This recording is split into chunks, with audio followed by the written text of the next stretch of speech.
시편 39편 4절부터 7절까지 보겠습니다. 찾으셨어요? 우리 다 같이 한 목소리 읽어보겠습니다. 시작.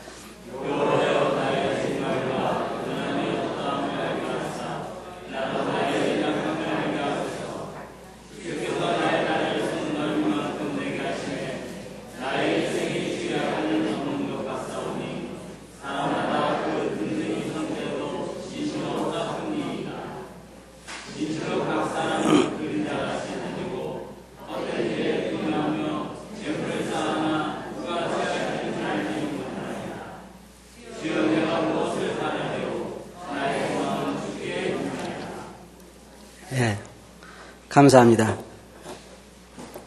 얼마 전에 제가 어디를 가는데요. 이 오토바이, 아주 비싼 오토바이 있죠. 2, 3천만 원씩 가는 거, 비싼 오토바이, 외제 오토바이를 한 10여 명이 다 이렇게 집단을 이루어 타고, 오토바이 탄 사람 또 복장도 특이하더라고요. 뭐 가죽옷인지 뭔지 특이한 복장을 해서 뒤에는 V인지 A인지 한 사람씩 딱 태우고 그렇게 도로를 다 차지하고 그 10여 명이 쫙 오토바이 소리 특이하잖아요. 또 뭐 부르릉부르릉 가는데 제가 생각을 해봤어요. 야, 저 사람들도 참 나름대로 재미있겠다. 그렇죠? 아마 그 타고 가면서 굉장히 마음속에 스릴이 있을 거예요. 근데 봐준 사람이 하나도 없다면 물론 재미없겠지만 봐준 사람이 있으니까 아마 즐거울 거라 생각합니다. 또 어떨 때 여러분이 특별히 토요일이라든지 주말에 보면 또 그 경주용 자전거 있죠. 자전거 그거 딱 하고 복장해서 헬멧 딱 쓰고 몇 명이서 딱 이렇게 또 운동 겸해서 하는 것도 보죠. 이게 사람들이 주말이면 또 어떤 사람들은 또 등산복을 좋은 것도 사입고 일단의 무리들이 산에 오르면서 나름대로 즐거움을 찾는 것을 볼 수가 있습니다. 어떤 사람들은 또 낚시하는데 자기 이렇게 즐거움을 가진 사람도 있고 빠진 사람도 있고, 어떤 사람들은 또 특별히 고수톱 치는데 자기 인생의 즐거움을 누린 사람이 있습니다. 제가 한번 낚시를 간 적이 있는데 낚싯대 물에 들여놓고는 앉아서 그 낚시에 온 사람들끼리 앉아가지고 밤새 화투 치고 있더라고요. 그 사람들은 뭐 하러 하는지는 잘 모르겠어요. 그러니까 자기들의 즐거움이 따로 있는 것 같아요. 저는 이 말씀을 통해서 인생의 즐거움이라고 하는 주제를 가지고 말씀을 좀 드리기를 원합니다. 많은 사람들이 자기 삶에 있어서 어떤 즐거움을 누리기를 원합니다. 아마 직장 다니고 왔다 갔다 하고 가정 돌보고 이것도 중요하지만 또 그것도 좋아하지만 나름대로 어떤 즐거움이 없을까? 인생의 즐거움이 무엇일까? 솔로몬을 보면 그러잖아요. 솔로몬이. 내가 무엇으로 내 육체를 기쁘게 할까? 무엇으로 내가 즐거움을 찾을 수 있을까? 이게 사람들의 공통적인 관심사인 것 같아요. 그래서 각자 해보는 것입니다.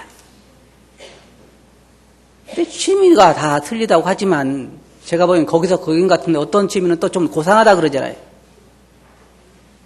사람들이 생각할 때 등산하는 취미는 고수톱 치는 것보다는 더 고상한 취미라 그러죠. 그런데 다 나름대로 공통점은 무엇이냐면 그것을 통해서 자기 마음속에 어떤 즐거움을 누려보고자 하는 것들입니다.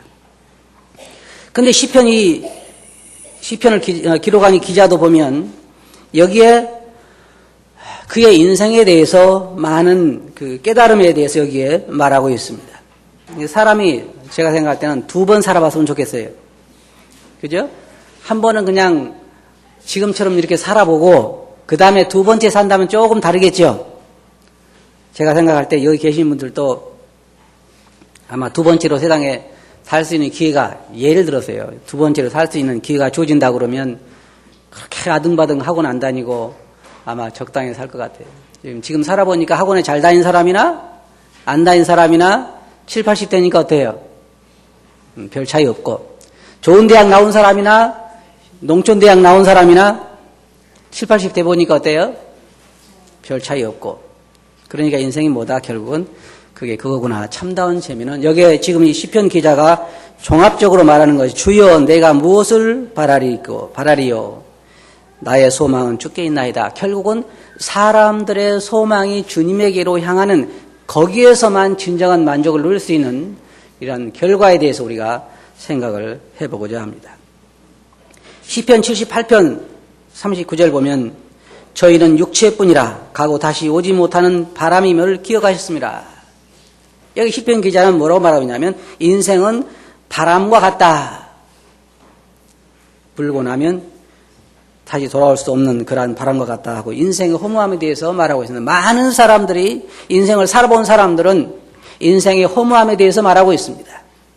제가 지금 오늘 이 말씀을 전하는 것은 불신자들을 앞에 앉혀놓고 하는 말이 아닙니다. 여기에 모두 나름대로 참 소망을 가졌다고 하는 여러분들이 계시는데 가끔 우리 그리스도인들이 주님에게서 어떤 만족을 누리려는 것보다는 그 외에 어떤 다른 것에서 만족을 누리려고 하는 그런 마음들을 가질 때가 있습니다. 그런데 인생에 대해서 제가 이제 가끔 말씀을 전할 때 그런 얘기하는데 인생을 결산해 놓고 보면 남는 게 뭐라고 그랬어요? 수고와 슬픔뿐이라 그랬어요. 이 얘기 들으면 별로 인생 살고 싶은 생각 없죠? 결론이 뭐냐? 인생이 7, 80년 살아도 요즘 이 시편을 바꾼다고 하면 인생이 80이요 강건하면 90이라도 그저 조금 더 오래 사니까 그럴지라도 남는 것은 수고와 슬픔뿐이다라고 말할 수밖에 없습니다. 그리고 여기에 뭐라고 말하고 있냐면 인생은 다 각 사람은 그림자같이 다니고 헛된 일에 분유하며 재물을 쌓아나 누가 취할는지 알지 못하나이다. 헛된 일에 분유하다 그랬습니다. 어떤 사람이요 인생에 대해서 이렇게 이야기를 했는데 저도 참 이해가 가요. 여러분 한번 생각해 보세요. 어떤 사람이 술을 좋아하는 사람이 이제 따뜻한 이 화롯불 가에서 그가 좋아하는 어떤 동동주 뭐 막걸리라도 이런 거 따뜻하게 주전자에 데워가지고 그날따라 보니까 너무너무 이 안주도 좋은 안주가, 이 술 드신 분들은 안주를 참 좋아하더구만요. 안주를 좋은 안주를 갖다 놓고 술을 따뜻하게 데워가지고 이제 앉아서 그것을 잔에다가 다 따라가지고 한 잔 막 마시려고 하는데 깨보니까 꿈이. 그러니까 어때요? 꿈 깨고 나서 어떻게 했어요? 입맛을 다시면서 마시고 깼으면 어때요? 참 좋은데 막 마시려다가 그냥 깨보니까 꿈이. 그게 뭐냐? 그게 인생이다. 그래. 여러분들은 그런 꿈 안 꿔보셨어요? 꿈에 복권을 탔는데, 복권이 당첨됐는데, 그것을 막 돈 좀 쓰려다가 깨보니까 뭐예요? 그런 꿈은 좀 아쉬운데, 어떨 때는 아주 나쁜 꿈을 꾸죠. 나쁜 꿈을 꿨는데, 깨보니까 참 다행이다. 꿈이어서 다행이다. 그런 생각을 해요. 근데 인생은 뭐냐면, 하나의 꿈과 같다. 꿈 속에서 우리는 과학자들 얘기는 꿈을 꾸는 시간이 아주 짧다고 그러는데 그 짧은 시간에 우리는 많은 일들을 합니다. 꿈속에 여기도 가보기도 하고 저기도 가보기도 하고 힘든 일을 당하기도 하고 즐거운 일을 당하기도 하고 그러나 한 가지 공통점은 깨고 나면 꿈이라는 거예요. 인생이 마치 그와 같다 그랬습니다. 그래서 인생 안에 우리가 여기 본 것처럼 시편 기자들의 고백처럼 보면은 인생 안에 참다운 즐거움이 없다는 거예요. 공통적인 고백입니다. 그리고 또 한 가지 공통은 뭐예요? 인생이 아주 짧다. 저는 그 전에 어르신들이 저에게 야 인생은 그렇게 긴 게 아니니까 참 세월을 아껴라 그런 얘기를 많이 하시는데 그게 절로 제게 와 닿질 않았어요. 왜냐하면 그때 제 나이는 어려서 어떻게 해야 빨리 내가 어른이 될 거 하는 게 소원이었기 때문에 하루하루 시간 가는 게 너무 좀 느리게 간다고 생각했기 때문에 나도 좀 커서 저 사람들 좀 돼가지고 좀 살아봤으면 하는 생각을 하셨기 때문에 인생이 짧다는 얘기는 전혀 이해가 되지 않았습니다. 근데 지금 제가 어떤 입장에 있냐면 젊은 아이들에게 뭐라고 얘기했냐면 인생이 참 짧은 거니까 참 시간을 잘 전략에 써라 그렇게 말하는 입장이 됐어요. 살아보니까 인생은 짧더라는 거예요. 긴 거지만 일순간에 지나간다는 거예요. 그래서 헛된 일에 우리의 시간을 낭비할 시간이 별로 많지 않다는 겁니다. 또 여기에 시편 기자는 사람은 헛것, 다시 말해서 헛된 것에 분유하다. 사실 지금 사람들이 그렇게 힘들게 노력하는 것들이 알고 보면 그렇게 중요한 것들이 아닙니다. 헛된 것들이라 그렇게 말하고 있대요. 그런데 세상 우리로 하여금 그곳에 우리의 시간을 바치게 만듭니다. 어떻게 하면 사람들이 그렇게 돈 쓸 일에 많은 물건들을 만들어내는지. 그전에는 그런 게 없었잖아요. 제가 어릴 때만 해도 별로 우리를 유혹하는 게 그렇게 많지 않았어요. 그전에는 제가 어릴 때는 텔레비도 없었고, 핸드폰은 더더욱 없었고, 그렇게 돈 쓸 일이 별로 없었던 것 같아요. 그전에는 생활 문화 공간이 사랑방이었는데, 그전에 보면 사랑방에 가면 화투 아니면 색이 꼬는 거 그런 거나 했었는데, 지금은 우리로 하여금 바쁘게 만드는 것들이 너무나 많습니다. 그런 모든 것들은 뭐냐면 우리로 하여금 결국은 우리 시간을 거기에 투자하게 만드는 거예요. 허비하게 만드는 것입니다. 그래서 인생으로 하여금 진정한 즐거움을, 진정한 그 의미 있는 삶을 살지 못하도록 만드는 거예요. 전도서 1장 8절 보면 만물의 피곤함을 사람이 다 말로 할 수 없나니 눈은 보아도 족함이 없고 귀는 들어도 차지 아니하는도다. 우리 눈은 보는 데에 만족이 있는 것이 아니라 계속해서 더 나은 것을 보기를 원하고, 우리 기도 역시 마찬가지고, 만물의 피곤함을 말로 다 할 수 없다. 많은 성도님들이, 많은 우리 사람들이 언제가 가장 좋으냐 그러면, 젊은 사람들은 안 그러겠지만 인생을 좀 살아본 사람들은 잠잠 때가 가장 편하다. 그렇지 않아요? 아직 다 젊으신가 봐요. 연세가 좀 드신 분들은 그래도 뭐니 해도 저녁에 잠잘 때 가장 편하다 그런 이야기. 왜냐하면 인생이 피곤하기 때문에. 시편 말씀들을 보면 인생의 경험들을 많이 이야기하고, 로마서 8장 22절 보면 피조물이 다 이제까지 함께 탄식하며 함께 고통하는 것을 우리가 아나니, 이뿐 아니라 또한 우리 곧 성령의 처음 익은 열매를 맺은 우리까지도 속으로 탄식하며 양자될 것 곧 우리 몸의 구속을 기다리느니라.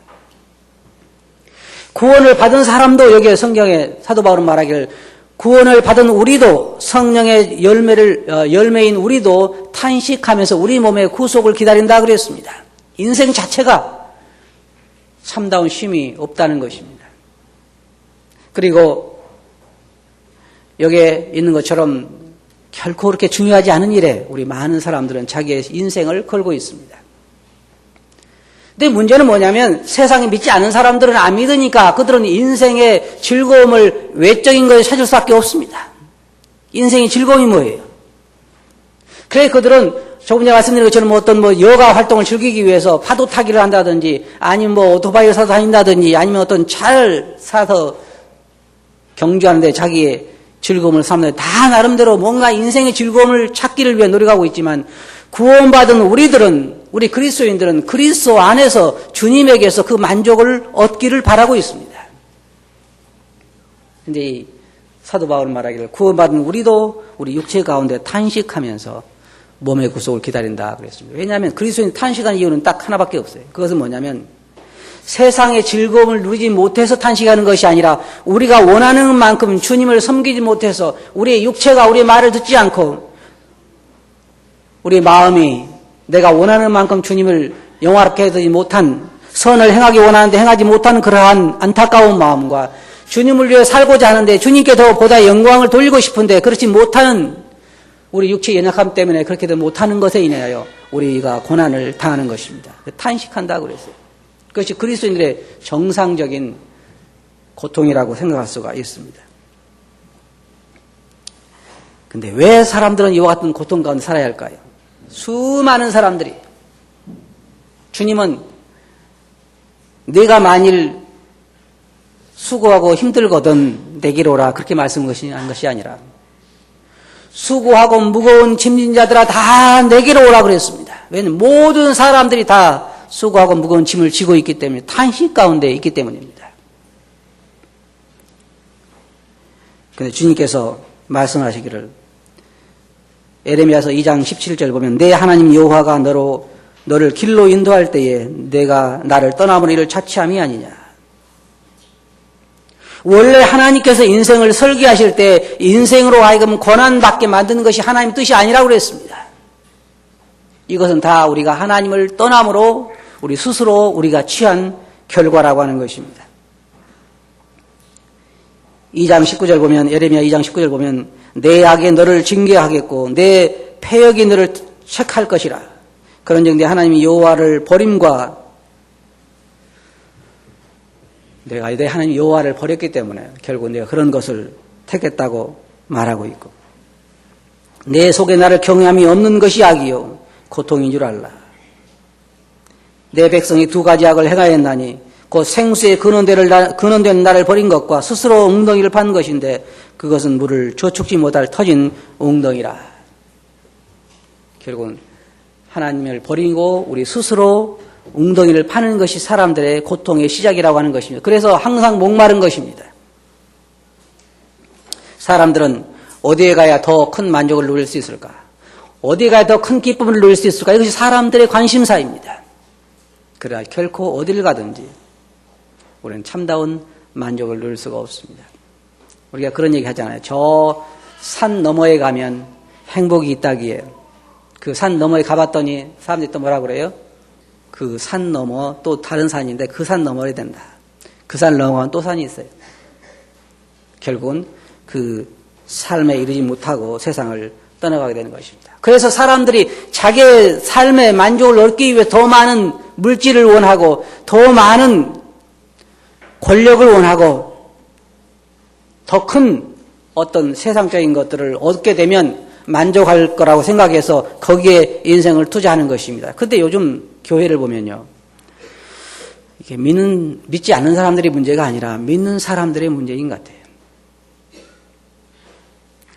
믿는 사람들이 자기의 만족을 위해서 주님 안에서 그 만족을 찾는 것이 아니라 어떤 세속적인 것, 다른 것에 우리의 마음이 빼앗기는, 그래서 교회가 전체적으로 세속화되고 세상의 가치관이 그리스도인들을 지배하고 그 어떤 다른 것에서 만족을 누리고자 하는 것들이 지금 교회의 흐름이라고 생각할 수 있습니다. 영혼을 구원하고 영혼들을 주님께 인도하고 어린 성도들을 붙들어주고 주님께 영광을 돌리고 하는 것이 우리 그리스도인들의 기쁨이요 만족이 되어야 되는데 그것이 아니에요. 다른 어떤, 그래서 제가 어떨 생각하면요 그런 것 같아요. 우리가 이 교회로 모일 때에 왜 모이나 생각해 봐요.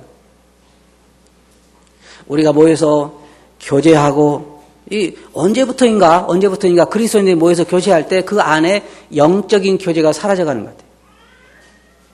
그리고 이제 다른 교제, 예를 들면 뭐 요즘 사업이 얼마나 어려운가, 요즘 또 직장 생활이 얼마나 어려운가, 그리고 그 전에 했던 축구는 재미있었냐, 또 그리고 또 요즘 또 어떤 교회에 가서 이렇게 교제를 하다 보면은 뭐 어떤 식당 가니까 참 장어구이를 맛있게 하더라. 대부분 보면 교제의 그 주제가 영적으로 주님 앞에서 얼마나 지난 한 주 동안에 주님이 나에게 얼마나 어떻게 역사하셨는지, 주님이 나의 삶을 통해서 어떻게 영광을 받으셨는지, 어떻게 내가 주님과 함께 동행한 삶을 통해서 지난 주 동안에 즐거웠었는지, 이런 교제 중심보다는 다른 데에서 얻은 즐거움을 나누는 그런 교제권으로 많이 흘러가고 있습니다. 그것이 오늘날 성도들의 변화예요. 교회의 변화라고 하는 거예요. 이건 정상적인 것이 아닙니다. 정상적인 게 아닙니다. 우리의 즐거움은, 여기에 시편 기자가 말하는 것처럼 우리의 즐거움은 주께 있나이다. 우리의 소망은 주께 있나이다. 나의 만족도 주께 있나이다. 결국은 그리스도인들이 고백할 수밖에 없는 것은 하다가 다른 거 다 해보다 안 되고 결국은 주님 안에 들어와서 하는 고백이 뭐냐면, 그래도 주님 안에 있는 즐거움이 진정한 즐거움이다. 주님 안에서 받는 기쁨이 진정한 기쁨이다라고 고백할 수밖에 없습니다. 모든 세상에 있는 것들은 진정한 것이 아니에요. 터진 웅덩이요, 고인물이요, 생수가 아닙니다.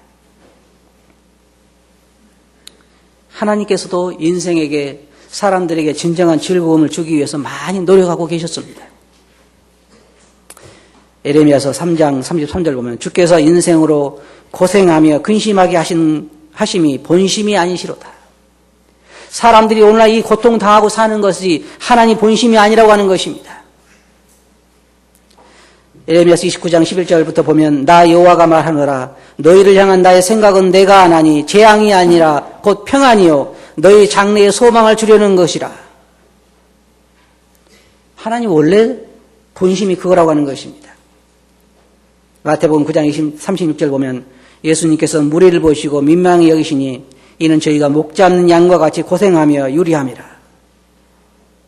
또 예수님께서는 사람들을 보시면서 우셨습니다.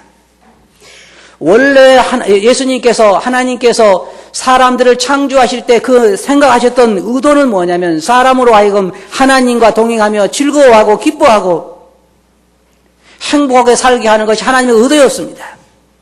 그래서 아담과 하와를 창조하시고 나서 하나님은 짐승을 만들고 이 짐승을 만들어서 아담 앞으로 이끌어 오셔서 아담이 이름 짓는 걸 보시고 기뻐하시고 아담이 기뻐하는 걸 보시면서 하나님은 즐거워하셨습니다. 그게 하나님의 본심입니다.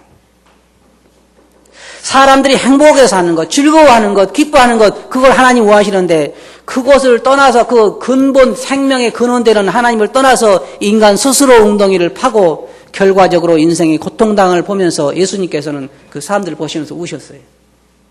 왜 우셨을까요?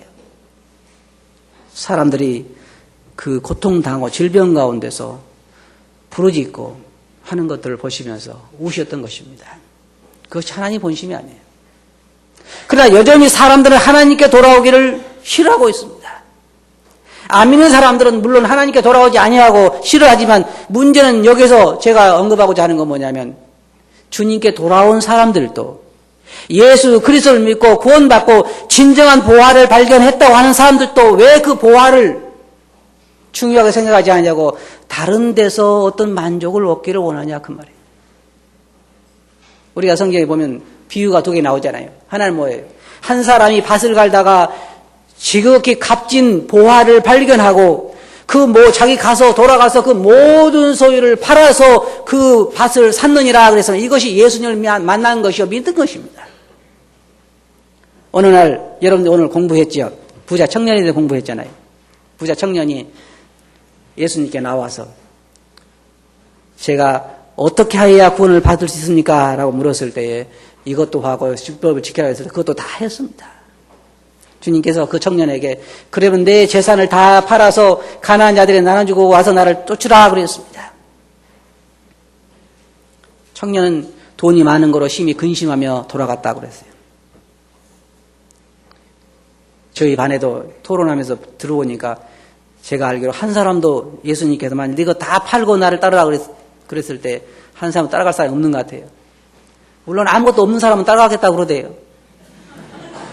왜 그래요? 팔 게 없으니까. 팔 게 없으니까. 아무것도 없는 사람. 그런데 그 똑같은 시절에도 부자는 청년은 그걸 거절했지만 베드로에게 주님께서 오셔서 나를 따르라고 했을 때 그는 생각하지 아니하고 모든 그물과 배를 버려두고 예수님을 따랐다 그랬습니다. 이게 보화를 발견한 거예요. 밭을 갈다가 지극히 많은 보화를 발견했을 때 여기 성경에 뭐라고 말하고 있냐면 자기의 모든 소유를 팔았다 그랬습니다. 여러분, 예수님을 만날 때, 예수님을 우리가 따라갈 때 내 모든 소유를 팔아서 주님을 따라갈 만큼 주님이 가치 있는 분입니까? 맞아요? 내가 모든 소유를 팔 만큼 주님은 가치가 있어요? 그런데 문제는 뭐냐면 이제 예수님을 따를 때는 다 팔았어요. 왜냐하면 이거 중요하니까. 그리고 이제 예수님을 따라가면서 하나씩 사기 시작해서 다시. 팔았던 밭도 다시 샀고, 예수님 따라다니면서 번 돈 가지고 저축해서 밭도 다시 사고, 그 전에 팔았던 오토바이도 다시 사고, 다 그 쓸데없다고 생각하는 걸 다시 갖추기 시작을 했어요. 왜? 만일의 경우 예수님이 버릴지도 모르니까, 버릴 때를 대비해서. 그런 것이 아니에요. 요한도 보면은, 그물을 깁고 있다가 예수님께서 나를 따르라고 그러니까 그 모든 소유, 부모도, 그물도, 배도 다 버려두고 예수님을 따랐습니다. 마태라고 하는 사람 참 재미있어요. 세관에 앉아가지고 세금을 받고 있는데 세금을 지금 한장 거두고 있는 거예요. 그런데 예수님께서 마태에게 나를 따르라 그러니까 거기에 돈도 책상도 직정도 다 버리고 예수님을 따라갔잖아요. 이게 지극히 값진 보화를 발견한 사람들의 정상적인 행동입니다. 어떤 사람이 저에게 와가지고 지극히 값진 보화를 하나 보여주면서 당신 것을 다 버리고 나를 따르면 내가 이 보화를 드리겠습니다. 그 보화를 알아봤더니 가서 감정가를 알아봤더니 이게 한 1조 원 정도 나간다 그러면 제가 나머지를 팔까요? 안 팔까요? 물어볼 것도 없이 그냥 다 팔고 이걸 따라가겠죠. 예수님 만나는 것은 바로 그와 같다는 거예요. 지극히 값진 진주를 발견하며 모든 소유를 팔아서 그 진주를 샀느니라. 다시 말하면 이제는 예수 그리스도를 따라가는데 자기의 모든 소유에 대해서 중요하게 생각하지 않는다는 것입니다. 우리 그리스도인들의 모든 즐거움은 주님에게 있습니다. 우리가 살아가야 할 그 이유도 주님에게 있습니다. 인생의 의미를 부여하는 것은 주님입니다. 여러분 잘 들어보세요. 인생이 지금 세상 사람들은 나름대로 다 의미 있는 삶을 산다고 삽니다. 어떤 사람은 검사로, 의사로, 변호사로, 혹은 뭐 교사로, 아니면 뭐 어떤 회장님으로 나름대로 다 자기 나름대로 자기는 인생의 의미를 찾아서 참 의미 있는 인생을 산다고 말하지만 예수 그리스도가 없는 인생은 다 무가치한 것입니다. 인생의 의미를 부여하는 것은 예수님이에요. 어떤 봉사의 의미를 부여하는 것도 예수님입니다. 예수님을 떠나서는 아무것도 의미 있는 것이 없어요. 그래서 우리는 그 의미 없는 것들을 버리고 예수님을 따라간 것입니다. 그런데 요즘 그리스도인의 삶에서 우리는 조금씩 다시 예수님이 아닌 그 어떤 다른 것에서 즐거움을 누리기를 원한다는 거예요. 인생의 즐거움은 다른 것에 있지 않습니다. 성경에 보면 예수님께서는 우리 인생이 얼마나 중요한가에 대해서 말씀하셨는데, 첫째로 예수님께서는 내가 생명의 떡이라 그랬습니다. 내게 오른 자는 결코 줄이지 아니할 것이다. 생각해 보세요. 진정한 생명의 떡을 떠나서 우리가 어디 가서 우리 배고픔을 채울 수가 있겠습니까? 지금 사람들이 노력하는 그 모든 것들이 다 무엇입니까? 결국은 배가 고파서 허덕이는 것입니다. 영혼의 육체가 아니라 영혼의 배고픔 때문에 그 배고픔을 채우기 위한 사람들의 노력이 지금 세상 사람들의 투쟁인 것이에요. 먹어도 차지 않는 것이 영적인 굶주림입니다. 그런데 예수님께 그들에게 뭐라고 말씀하셨어요? 내가 생명의 떡이다. 내게 오는 자는 결코 줄이지 아니할 거다. 우리가 예수님에게 나와서 진정한 만족을 누리는 것입니다. 진정한 우리의 배고픔을 채우는 것입니다. 또 예수님께서는 내가 바로 생수다 그랬어요. 누구든지 목마르거든 내게로 와서 마시라. 인생의 갈증을 채우기가 참 어렵습니다. 여러분 목말라 본 적 있으세요? 혀가 이틀에 붙어가지고 떨어지지 않을 만큼 목말라 본 적 있으세요? 네, 그런 경험 해보시는. 저도 그전에요. 언제 그런 경험하냐면, 그렇지 않으면 그런 경험 할 필요가 없잖아요. 우리가 뭐 사막에 삽니까? 어디 삽니까? 항상 가까이 있으면 물도 있고 그러는데 그럴 필요는 없잖아요. 근데 수술하고 나면 한동안 물을 못 먹게 합니다. 그때 제가 이제 그런 경험을 해봤는데, 수술하고 나서 의사는 물을 먹으면 안 된다고 그러는데 이번 너무너무 목말라가지고 제가 그때 내 혀가 이틀에 붙은 나이다를 처음 경험해봤어요. 예수님께서 십자가에 달려가지고 그 피를 다 쏟으시니까 갈증이 얼마나 심하게 돼. 그러니까 혀가 2000장에 붙어서 안 떨어지는 거예요. 그런 경험 해보셨어요? 해보시지 않았으면 한번 수술들을 해보시면 돼요. 그러면은 이 물은 못 먹게 하고 혀가 붙어가지고 안 떨어지는 게 어떤, 그때 그 갈증. 그때 뭐 먹고 싶으세요? 그러면 뭐라고 얘기하셨어요? 물. 근데 세상에 있는 많은 영혼들이 다 실은 그런 갈증을 가지고 있는 것입니다. 그러니까 누구든지 목마르거든 내게 와서 생수를 사라고 말씀해요. 그냥 값없이 주겠다는 거예요. 내게 와서 그 생수를 마신 자는 그 속에서 생수의 강이 흘러나리라. 그것을 원하는 거예요, 사람들이. 그런데 대상을 잘못 택한 거죠. 어떤 사람은 우상을 택하고, 어떤 사람은 자기 어떤 취미생활을 통해서 그 배고픔과 그 갈증을 채워보기를 원하지만 그것을 채울 수가 없습니다. 제가 주님을 믿는 여러분들에게 한 가지 말씀드리고 싶습니다. 예수 그리스도에게 나와서 우리는 우리 영혼의 갈증을 채웠죠. 그렇죠? 네, 채웠어요. 근데 또다시 목마릅니까? 이제 그 목마름을 채우기 위해서 우리는 예수님 외에 또 어떤 것을 취해야 되겠습니까? 결코 우리가 그것에서 만족을 얻을 수가 없습니다. 시편 기자가 말한 것처럼 우리의 즐거움과 우리의 만족은 예수 그리스도에게 밖에 없는 것입니다. 우리 다시 영적인 것으로 돌아가서 우리의 대화가 영적인 것으로 바뀌고, 우리의 즐거움이 주님을 따르고 주님을 순종하고 주님 말씀을 따라 성도들에게 봉사하고 영혼들에게 전도하고 서로가 서로를 나보다 더 나은 사람을 여기고 주의 말씀을 순종함으로 얻는 그 가운데서 우리가 얻는 즐거움이야말로 진정한 즐거움이요, 진정한 만족인 것입니다. 거기에서 밖에 우리가 참다운 만족을 누릴 수가 없어요. 시편 기자가 그랬잖아요. 나의 소망은 주께 있나이다. 지금 세상은 급속도로 죄악으로 물들고 흘러가고 있고 지금 주님 오시니 아주 가깝습니다. 한 가지 안타까운 것은 제가 이 모임뿐만 아니라 다른 교회들을 다니면서 집회를 해볼 때 느낄 수 있는 것은 뭐냐면 점점 성도들이 세속에 빠져서 영적인 것에 회복이 참 더디다고 하는 거예요. 회복이 될 수 있을지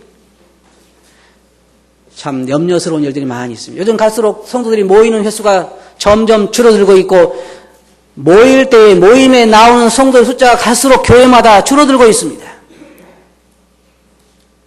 수요일 날도 성도들이 아주 그냥 안 나오는 게 몇몇 뵀나 봐요. 그죠?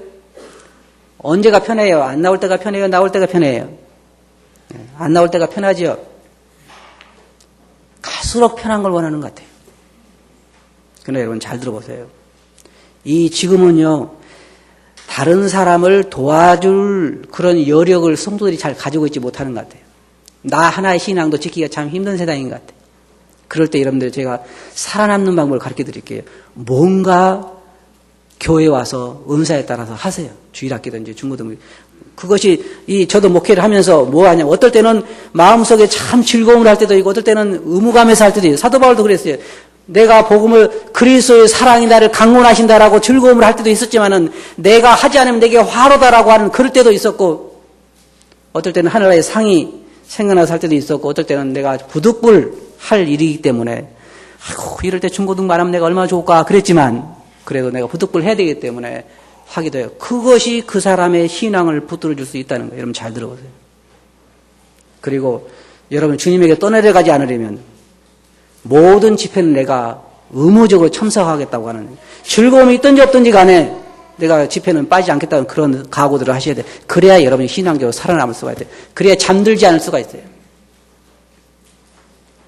졸리면 어때요? 너무너무 힘들죠. 눈두멍에 이 무게가 그렇게 무거운 줄 몰랐죠. 그때 신앙도 똑같습니다. 여러분 혼자 아무리 앉으려고 노력해봐야 그리스도는 혼자서는 자기 신앙 지키기가 힘들어요. 봉사에 기회가 있을 때 열심히 봉사하고 또 주님 안에서 형제 자매들과 함께 모여서 교제하고 모든 모임에 빠지지 말고 그리고 할 수 있으면 교회에서 여러분의 할 일을 찾아서 열심히 하고 그러면요 여러분의 신앙을 지킬 수가 있습니다. 주님 안에 다시 기쁨을 회복하시기 바랍니다. 그렇게 한 줄 압니다만은 우리의 즐거움을 외부에 찾으려고 하지 말고 그리스도 안에 전에 우리가 찾았던 예수 그리스도 안에서 즐거움을 여러분 찾으시고 그 안에서 만족하시기 바랍니다. 그 안에는 생수의 강이 있고 진정한 참다운 양식이고 거기에만이 참다운 만족이 있는 거예요. 모든 사람들, 주님을 섬겼던 사람들이 이구동성을 하는 얘기가 뭐냐면 예수 그리스도와 함께 가까이 동행할 때 그때가 가장 내 삶에 좋았다라고 이야기합니다. 아시겠어요? 네. 그렇게 하시겠어요? 네. 결론적으로 말씀드려서 여러분의 만족을 외부에서 찾지 마시기 바랍니다. 예수 그리스도 안에서 거기에 찾게 될 때 우리의 진정한 만족이 다시 되살아나게 될 것입니다. 기도하겠습니다. 거룩하신 아버지 하나님, 저희 자신들을 다시 한번 돌아봅니다. 저희들이 어디에서 주님 외에 또다시 다른 어떤 곳에 저희들이 만족을 얻으려고 합니까? 인생이 짧고 일순간에 지나가며 헛된 일에 분유한 것이 인생인데 저희들은 그리스도 안에서 와서 참다운 쉼과 갈증을 채웠고 또 만족을 얻었습니다. 이제 주님 안에 저희들이 주님과 함께 동행하며 그 쉼과 또 만족을 누리게 해 주시옵소서. 들은 말씀 주께 의지하옵고 예수님 이름으로 아버지께 감사하며 기도합나이다. 아멘.